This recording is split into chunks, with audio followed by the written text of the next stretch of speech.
Mission safe station કાર્યક્રમ અંતર્ગત railway station વિસ્તારમાં મુસાફરોને ટાર્ગેટ કરી મોબાઈલ ફોન ચોરી કરતા ઇસમને મોબાઈલ ફોન સાથે ઝડપી પાડી વડોદરા રેલવે પોલીસ સ્ટેશનનો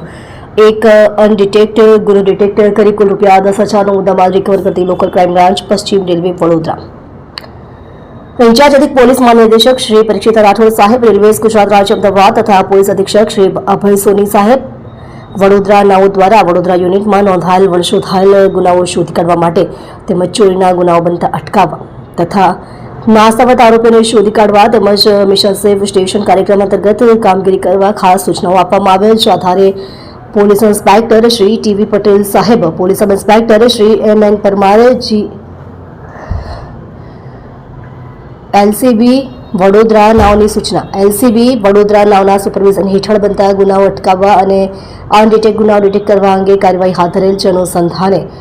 એલસીબી ટીમના પોલીસ કર્મચારીઓ વડોદરા રેલવે સ્ટેશન વિસ્તારમાં શકદાર ઇસમોની વોચ કરતા હાજર હતા. જે દરમિયાન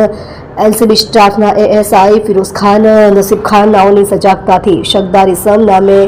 મંતોષસિંહ હરિન્દ્રસિંહ જાતિ પરમાર, ઉંમર વર્ષ 37, ધંધો મજૂરી, રહે ગામ સોમા છપરા, થાણા बैरिया, जिल्लो बल्लिया, उत्तर प्रदेश वाले ઝડપી પાડી તેની પાસેથી એક ઓપ્પો કંપનીનો મોબાઈલ ફોન કિંમત રૂપિયા 10,000ની વત્તાનો મુદ્દામાલ રિકવર કરી Vadodara railway police station part A ગુનો રજિસ્ટર્ડ નંબર 2025 BNS કલમ 303(2) મુજબનો અનડિટેક્ટ ગુનો શોધી કાઢી પ્રશંસનીય કામગીરી કરેલ છે.